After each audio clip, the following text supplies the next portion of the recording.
বনি ইসরায়েলের জামানায় তিনজন লোক সফরে বেরিয়েছে। বানোয়াট ঘটনা না, এটা বুখারীর ঘটনা। সফরে বেরিয়েছে, মরুভূমির মাঝখানে প্রতিমধ্যে প্রচন্ড তুফান আর বৃষ্টি। বৃষ্টি থেকে বাঁচার জন্য এর একটা পাহাড়ের গুহার ভিতরে ঢুকেছে। হঠাৎ থান্ডার, বজ্রপাত, বিজলি, মুষলধারে বৃষ্টি। বৃষ্টির পানিতে পিচ্ছিল হয়ে উপর থেকে বিশাল প্রকাণ্ড একটা পাথরের খণ্ড এসে গুহার মুখের মধ্যে আটকে গিয়েছে। যেই গুহার মুখ দিয়ে তারা ঢুকেছে, ওইখানে বিশাল একটা পাথর গড়িয়ে এসে উপর থেকে বলল, অন্ধকার, ভিতরে কোনো আলো নাই, কোনো জনমানব নাই, বাঁচানোর কেউ নাই, কিচ্ছু দেখা যায় না, ঘুটঘুটে অন্ধকার। বাইরে থেকে আলো আর অক্সিজেন যে আসবে ওই সুযোগটাও নাই। তিনজন বুঝে গেল আমাদের মৃত্যু এখানেই হবে, আমাদের কঙ্কালগুলো শত শত বছর এখানে পড়ে থাকবে, কেউ উদ্ধারের জন্য আসবে না। ঠিক কিনা? বাঁচানোর কেউ নাই, অক্সিজেন যতটুকু আছে কিছুক্ষণ পরে এটাও শেষ হয়ে যাবে। তিনজনের একজন বলল, আমাদের বাঁচানোর কেউ নাই, একজন ছাড়া তিনি কে? আমাদের তিনজনের জীবনের এমন কোন নেক আমল আছে কিনা যেটা দিয়ে আল্লাহর কাছে দোয়া করা যায়? কার জীবনে কি নেক আমল আছে যেই নেক আমলটা দুনিয়ার কোনো মানুষকে দেখানোর জন্য করা হয় নাই, শুধু করা হয়েছে কার জন্য? এরকম কোন নেক আমল থাকলে দোয়া করা শুরু করো, এছাড়া আমাদের বাঁচার কোনো উপায় নাই। একজন দোয়া করা শুরু করলো। হাদিসে লম্বা একটা হাদিস, আমি সরল বঙ্গানুবাদ শোনাচ্ছি। একজন দোয়া করা শুরু করলো। একজন বলতে শুরু করলো, আল্লাহুম্মা কানা লি আবাওয়ান শাইখান কাবীরান, ও আল্লাহ, আমার বৃদ্ধ বৃদ্ধা মা বাবা ছিল, আমি পেশায় ছিলাম রাখাল। প্রতিদিন রাখালগিরি করার পরে, ছাগলের দুধ দোহন করার পরে যখন বাসায় ফিরে আসতাম, সবার আগে আমি আমার আব্বা আম্মারে দুধ খাওয়াতাম। আব্বা আম্মাকে দুধ খাওয়ানোর পরে আমার সন্তানদের মুখে, আমার স্ত্রীদের মুখে আমি দুধ তুলে দিতাম। একদিন আমার আসতে দেরি হয়ে গেল, এসে দেখি আব্বা আম্মা ঘুমিয়ে গেছে। দুধের বাটি নিয়ে আমি আব্বা আম্মার মাথার সামনে দাঁড়িয়ে রইলাম। মনে মনে ভাবলাম, আব্বা আম্মা যখন ঘুম থেকে জাগবে, আব্বা আম্মারে আগে আমি দুধ খাওয়াবো, তারপরে ছেলে মেয়েরে খাওয়াবো, স্ত্রীদেরকে খাওয়াবো। দাঁড়িয়ে রইলাম। আমার ছেলে মেয়েরা এসে আমার কাছে বলল, আব্বা খাবার দাও। আমি দেই নাই। ক্ষুধার জ্বালায়, ক্ষুধার যন্ত্রণায় পাগল পড়া হয়ে আমার কলিজার টুকরা ছেলে মেয়েগুলো আমার পায়ের মধ্যে পড়ে কাঁদতে লাগলো, আব্বা একটু দুধ দাও, ক্ষুধা লেগেছে। ও আল্লাহ, আমি দেই নাই। ফজর পর্যন্ত দাঁড়িয়ে রইলাম। ফজরের সময় যখন আব্বা আম্মা ঘুম থেকে উঠলেন, সবার আগে আব্বা আম্মারে দুধ খাওয়ালাম, তারপরে ছেলে মেয়েদের মুখে তুলে দিলাম। ও আল্লাহ, ও আল্লাহ, ওই দিনে সারা রাতটা আমি দাঁড়িয়ে আব্বা আম্মার জন্য যে দাঁড়িয়েছিলাম, দুনিয়ার কাউরে দেখানোর জন্য নয়, শুধু তোমারে খুশি করার জন্য। ওই রাতের ইবাদতটা যদি তোমার কাছে পছন্দ হয়, ফাফাররিজ আন্না মা নাহনু ফি, আজকে যেই বিপদে আমরা আছি, বিপদ থেকে তুমি বাঁচাও। বলার সাথে সাথে 1/3, 1/3 পাথরটা ডান দিকে সরে গেল। সুবহানাল্লাহ পড়বেন না? এবার বাইরে থেকে আলো আসতে শুরু করেছে, অক্সিজেন ঢুকতে শুরু করেছে, তাদের মনের মধ্যে স্বস্তি ফিরে এসেছে। এবার দ্বিতীয় জন দোয়া শুরু করলো, আল্লাহ, আমার এক চাচাতো বোন ছিল, এত সুন্দরী, আমার জীবনে এত সুন্দরী নারী আমি দেখি নাই, এত সুন্দরী নারী। ওয়া কুনতু উহিব্বুহু বিআশাদ্দি মা ইউহিব্বুর রিজাল আন নিসা, একজন পুরুষ একজন নারীকে যত ভালোবাসতে পারে, আমি ঠিক ততটা ভালোবাসতাম আমার এই সুন্দরী কাজিনকে, চাচাতো বোনকে। কিন্তু আমার মনের কথা আমার চাচাতো বোনরা আমি বুঝাতে পারি নাই। একদিন লজ্জা শরমের মাথা খেয়ে চাচাতো বোনরা আমি বললাম, তোরে আমি বড্ড ভালোবাসি, একান্তে আমি তোরে চাই। চাচাতো বোন বলল, এত এত স্বর্ণ মুদ্রা যেদিন জমাতে পারবা ওই দিন আমারে পাবা। এবার আমি স্বর্ণ মুদ্রা জমাতে লাগলাম।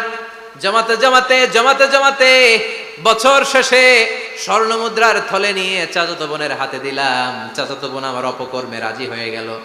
গোপন একটা রুমের ভেতরে আমরা ঢুকলাম, দুইজনেই জামা কাপড় খুলে নেকেড হলাম। জিনা করব, পাপ কাজ করব, একেবারে ফাইনাল ডেস্টিনেশন আমরা চলে গেলাম। পাপ কাজ যখন আমরা শুরু করব, ইন দা মিন টাইম আমার চাচাতো বোন আমার ডেকে বলে, ও আমার চাচাতো ভাই, ইত্তাকিল্লাহ, ইত্তাকিল্লাহ, আল্লাহরে ভয় কর, আমার সতীত্ব নষ্ট করে দিস না।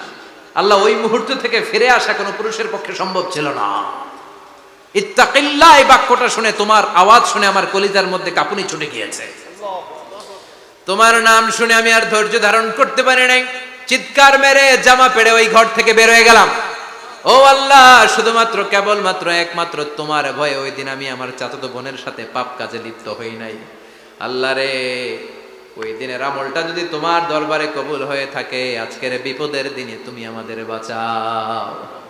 বলা মাত্রই এই দোয়া আল্লাহর কাছে এত কবুল হয়েছে, কারণ আল্লাহর ভয় এটা পৃথিবীর সবচেয়ে বড় ইবাদত। চিল্লায় বলেন ঠিক কিনা?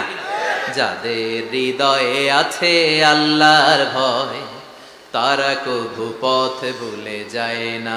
আল্লাহর প্রেম ছাড়া এই দুনিয়ায় কারো কাছে কোনো কিছু চায় না। ঠিক কিনা? আল্লাহর ভয় আল্লাহর কাছে সবচেয়ে বড় প্রিয় ইবাদত। আল্লাহর কাছে দোয়াটা এত পছন্দনীয় হয়েছে, মুহূর্তের মধ্যে 2/3 পাথরটা গুহার মুখ থেকে ডান দিকে সরে যায়। 2/3 পাথর এখন সরে গিয়েছে। এবার তারা বেরোতে চেষ্টা করলো, দেখা যায় হাত বেরোয়, কারো পা বেরোয়, মাথা বেরোয়, কিন্তু পুরো বডিটা নিয়ে বেরোয়া যায় না। বাকি আছে কয়জন? কথা কন। এবার 3 নাম্বার লোক দোয়া করতে শুরু করেছে, আল্লাহ ইন্নী ইস্তাজারতু উজারা ফাদাফাতু সামানাহুম। আল্লাহ, আমি অনেকগুলো শ্রমিক ভাড়া করেছিলাম, তাদেরকে দিয়ে কাজ করিয়ে তাদের ঘাম শুকিয়ে যাওয়ার আগে প্রত্যেকটা শ্রমিকের পারিশ্রমিক আমি দিয়ে দিয়েছি। সবগুলো শ্রমিক আমার কাছ থেকে পারিশ্রমিক বুঝে নিয়েছে, একজন ছাড়া। একজন না নিয়ে চলে গেছে। তার টাকা তারে আমি বুঝাই দিতে পারি নাই। তার রেখে যাওয়ার টাকা দিয়ে আমি কয়েকটা ছাগল কিনলাম। ওই ছাগল পালতে পালতে বাচ্চা দিল, আরো বাচ্চা দিল, দিতে দিতে বিশাল ছাগলের ডেইরি ফার্ম বানালাম। 1 যুগ পরে ওই শ্রমিক এসে বলে, হে আমার মালিক, 12 বছর আগে তোমার কাছে কাজ করেছিলাম, টাকা কিন্তু নেই নাই, টাকা দাও। আমি বললাম, ওই যে বিশাল ছাগলের বড় একটা ডেইরি ফার্ম দেখা যায়, পুরো ডেইরি ফার্ম তোমার, ডেইরি ফার্মটা তুমি নিয়ে যাও। শ্রমিক আমারে বলতে লাগলো, তাস্তাজিউ মিন্নি, আমার সাথে ঠাট্টা করো নাকি? একদিনের পারিশ্রমিক দিয়ে ডেইরি ফার্ম হয় নাকি? যতটুকু টাকা তোমার কাছে আমি 12 বছর আগে পেতাম, ততটুকু দিলেই চলবে। তারে আমি বুঝিয়ে বললাম, তোর টাকা দিয়ে ছাগল কিনেছি, ছাগলের ব্যবসা করে ডেইরি ফার্ম বানিয়েছি, একটার পর একটা ছাগল বাচ্চা দিতে দিতে আজকে হাজার হাজার ছাগলের এই ডেইরি ফার্ম, পুরো ডেইরি ফার্মটা আমি তোরে দিয়ে দিলাম। বলা মাত্র ওই শ্রমিকটা ডেইরি ফার্ম নিয়ে চলে গেল। মাবুদের এই কঠিন বিপদের দিন সে শুধু দাবি করেছিল তার পারিশ্রমিক, তার পারিশ্রমিকের টাকা তার হাতে দিলে সে খুশিতে বাকবাকুম, কিন্তু তার বদলে পুরো ডেইরি ফার্মটা আমি তার হাতে তুলে দিয়েছি একমাত্র তোমার সন্তুষ্টির জন্য। ওই দিনের আমলটা যদি তোমার দরবারে একটুও ভালো লেগে থাকে, রে মাওলা, আজকের কঠিন বিপদ থেকে বাঁচাও। বলতে দেরি মুহূর্তের মধ্যে বিশাল পাথর খণ্ডটা গুহার মুখ থেকে ডান দিকে সরে যাও। আল্লাহর শুকরিয়া করে 3 জন বের হয়ে যায়। সহিহ বুখারীর বর্ণনা। আপনার জীবনে এমন কোন নেক আমল যদি থাকে যেটা শুধু আল্লাহর দেখানোর জন্য করছিলেন, আমরা আমল করব অবশ্যই দেখানোর জন্য, তবে মানুষকে নয়। কারা দেখানোর জন্য? আমাদের সব দেখানো হবে একজনকে। চিল্লায় বলেন, তিনি কে? আপনার এমন কোন নেক আমল যদি থাকে যেটা আপনি আল্লাহরে খুশি করতে করছিলেন, ওইটার ওসিলা করে দোয়া করে দেখেন, ওই দোয়া কবুল করে নিবে কে? রাজি আছেন তো?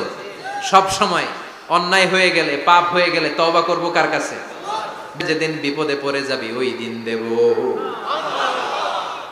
যেদিন পিতা সন্তানরে চিনে না, সন্তান পিতারে চিনবে না, পীর সাহেব মুরিদরে চিনবে না, মুরিদ পীর সাহেবরে চিনবে না, মুসল্লি ইমাম সাহেব চিনবে না, ইমাম মুসল্লি চিনবে না, নেতা কর্মী চিনবে না, কর্মী নেতারে চিনবে না। চিল্লা এখন ঠিক কিনা?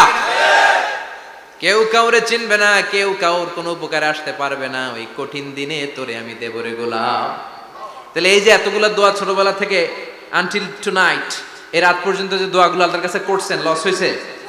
চিল্লায় বলেন, লস হয়েছে না লাভ? লস না লাভ? আল্লাহ বলে, গোলাম চা বেশি বেশি দোয়া কর। উজিবু দাওয়াতাদ দাঈ ইযা দাআন। আমার বান্দা আমার কাছে চাইতে দেরি হয়ে যায়, দোয়া কবুল করতে দেরি হয়।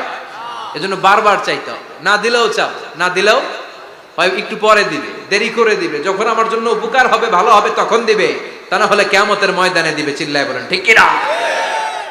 বেশি বেশি দোয়া করবেন, সবার জন্য করবেন, নিজের জন্য করবেন, ফ্যামিলি মেম্বারসদের জন্য করবেন, শুভাকাঙ্ক্ষীদের জন্য করবেন, শত্রুদের জন্য বেশি করবেন, হেটার্স যারা আছে ওদের জন্য বেশি দোয়া। আল্লাহ যেন এগুলোর হেদায়েত দেয়। ইসলাম বিরোধী যারা, এদের জন্য দোয়া। হিন্দু বন্ধু থাকলে এদের জন্য দোয়া, হেদায়েতের দোয়া। ঠিক কিনা? সবাই সবার জন্য দোয়া করেন। অনেকে কয় হুজুর আমি আরেকজনের জন্য করবো কেন, হ্যাটটা হ্যাঁ করবো, আমার দোয়া আমি করব, আছে না নাই? না, আপনি তার জন্য করবেন। আপনি যদি আপনার ভাইয়ের জন্য দোয়া করেন, ফেরেশতারা বলে ওয়ালাকা বিমিসলিন, মানে আল্লাহ সে তার ভাইয়ের জন্য যে দোয়া করলো এই দোয়াটা আগে তার জন্য তুমি কবুল করে নাও। আপনি যদি দোয়া করেন আল্লাহ আমার ভাই অসুস্থ, তুমি তারে সুস্থ করে দাও, ফেরেশতারা বলে আল্লাহ যেই লোকটা দোয়া করলো তার মধ্যে যদি কোনো রোগ থাকে আগে তারে সুস্থ করে দাও, পরে বাইরে। ফেরেশতাদের দোয়া কবুল করে নেয় কে? আপনার দোয়া কবুল হইতেও পারে নাও হইতে পারে, কিন্তু ফেরেশতারা আল্লাহর কাছে দোয়া করলে এটা কবুল হবে না? আপনি যদি দোয়া করেন আল্লাহ আমার ভাইয়ের আর্থিক অবস্থা খুব খারাপ, তারে ধনী বানিয়ে দাও, ফেরেশতারা বলে ওয়ালাকা বিমিসলিন, ও আল্লাহ এই দোয়াকারী তার ভাইয়ের জন্য যে এই দোয়াটা করেছে আগে তার জন্য দোয়াটা কবুল করে নাও। সুবহানাল্লাহ পড়ে। এজন্য বেশি বেশি দোয়া করতে রাজি আছেন? বারবার চাইবে, সকালে বিকালে দুপুরে রাতে শীতকালে গ্রীষ্মকালে সব সময় আমরা দোয়া করব কার কাছে?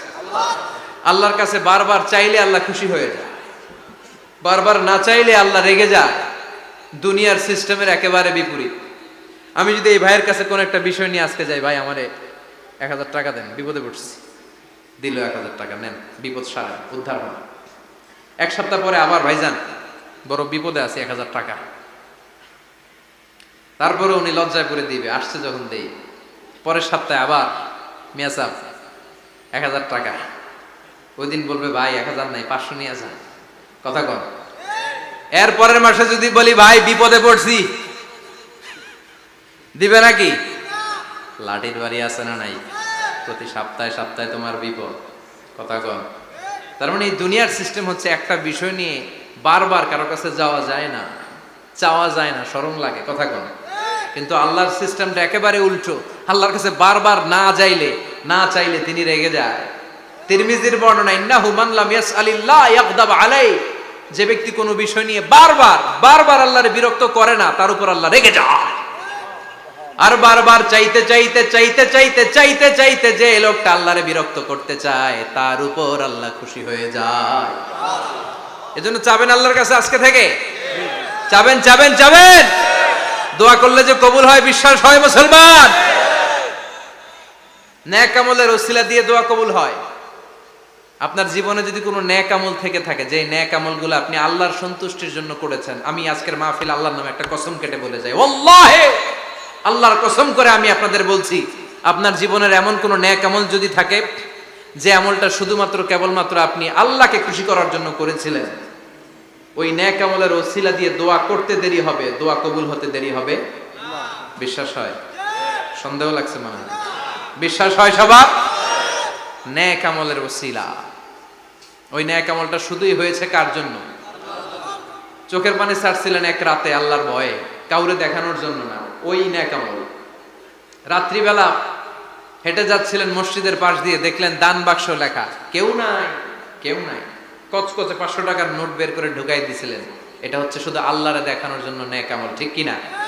আল্লাকা সিররুন ইনদাল্লাহ বাইনাকা আনতা ওয়া বাইনাল্লাহ, আল্লাকা সাদাকাতুন তাখফা লা ইয়ালামুহা ইল্লাল্লাহ, আল্লাকা সিররুন ইনদাল্লাহ বাইনাকা আনতা ওয়া বাইনাল্লাহ, আল্লাকা সাদাকাতুন তাখফা লা ইয়ালামুহা ইল্লাল্লাহ। সুবহানাল্লাহ পড়েন। আল্লাকা সিররুন ইনদাল্লাহ, তোমার আর তোমার রবের মাঝে গোপন কিছু আছে কি যেটা আল্লাহ ছাড়া কেউ জানে না? তোমার কি কোনো গোপন দান আছে কি যেটা আল্লাহ ছাড়া কেউ দেখেনি? সুবহানাল্লাহ পড়েন। এমন কোন আমল যে আমলটা আপনি করেছিলেন শুধু আল্লাহর খুশির জন্য, ওই আমলের ওসিলা দিয়ে দোয়া করলে কবুল করবে কে? বিশ্বাস হয়? লা ইলাহা ইল্লাল্লাহ, আর একটা হচ্ছে আল্লাহু আকবার। এই চারটার চেয়ে শ্রেষ্ঠ জিকির আর নাই, কথা বলেন। এটা এই চারটার ভিতরে ইল্লাল্লাহ আছে, কথা বলেন। এজন্য জিকিরকে আমরা খণ্ডিত করব না। ঠিক যেমন যেমন সহিহ সুন্নাহ এসেছে তেমন জিকির করলে আপনার কলিজাটারে ঠান্ডা করে দিবে কে? ইল্লাল্লাহর ব্যাখ্যা থাকতে পারে, অনেকে ব্যাখ্যা করে যে এটার মধ্যে লা ইলাহা আছে, এটাকে গোপন রাখা হয়েছে, আমরা ইল্লাল্লাহ পড়ি না, ওটার দরকার নাই। বিশ্বনবী এবং সাহাবারা যেই পন্থায় জিকির করেছেন, যেই পন্থায় জিকির শিখিয়েছেন, ওইটার ভিতরে বরকত বেশি না কম? কথা বলেন, বেশি না কম? এজন্য বিশ্বনবী বললেন আল্লাহর কাছে প্রিয় কথা চারটা।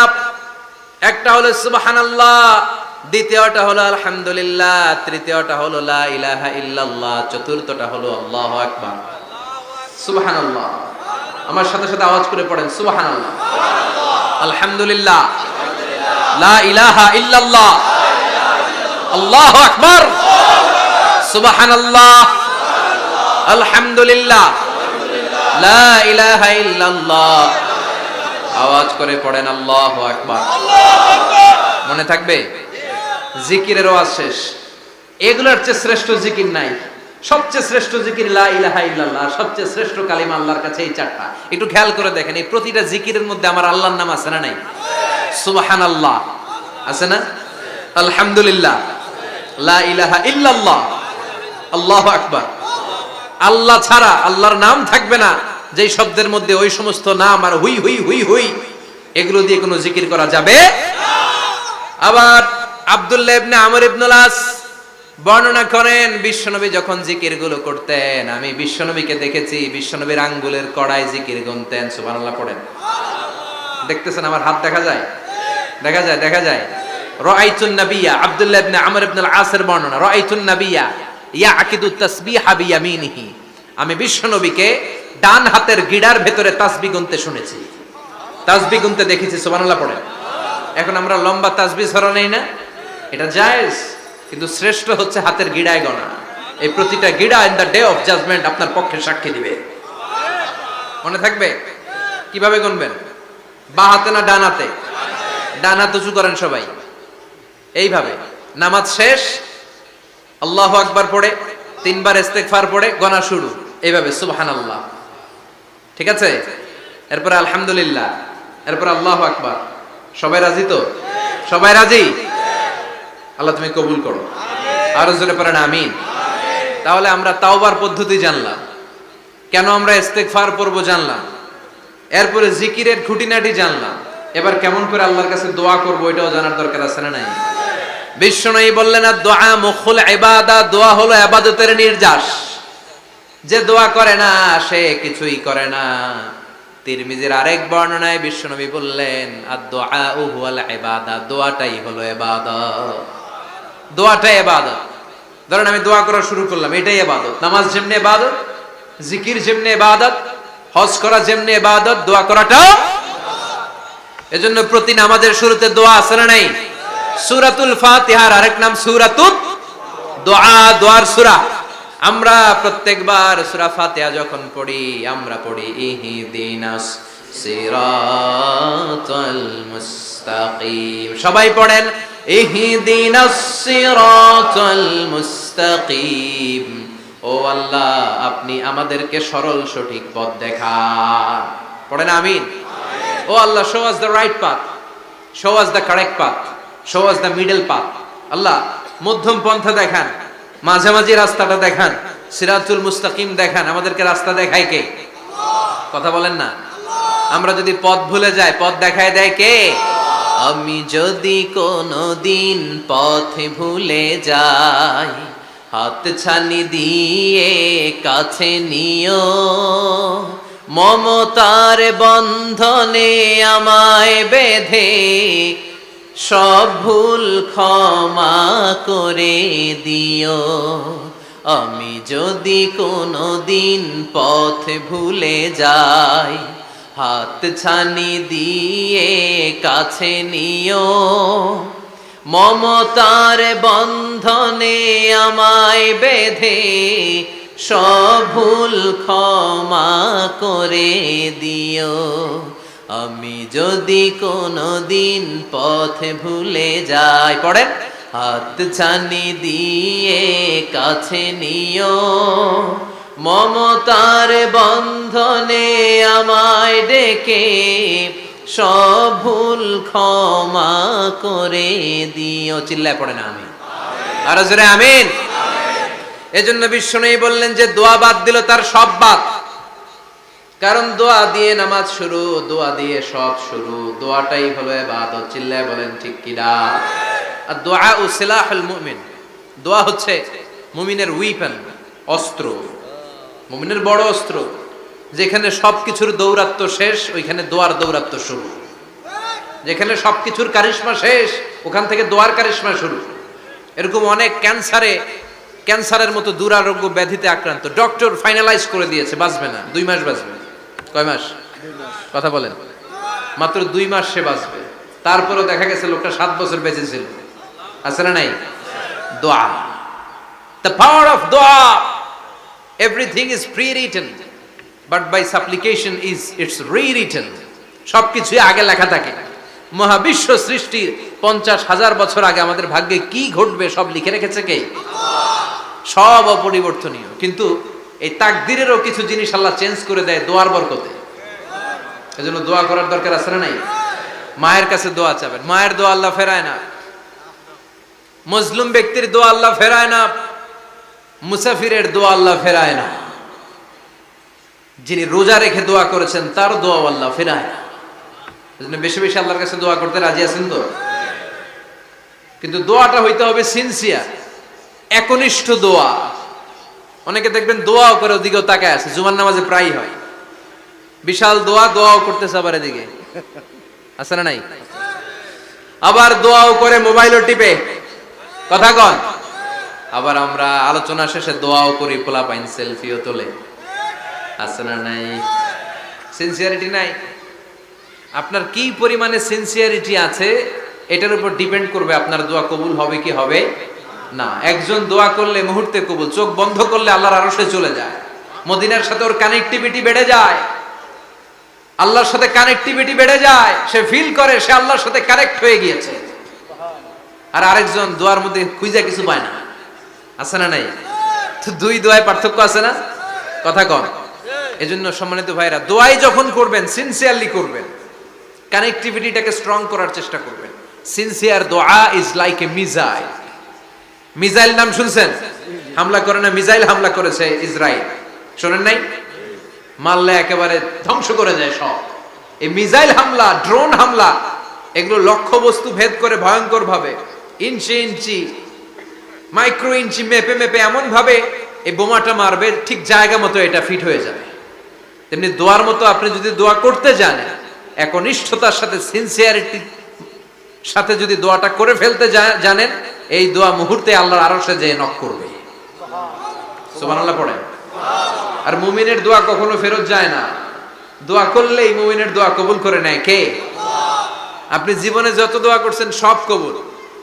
All of your supplications are accepted. Whatever you have supplicated to your Lord, যাই চেয়েছেন সব কবুল। অনেকে বলে হুজুর এটা একটা কথা কইলেন, সব দোয়া বুঝি কবুল?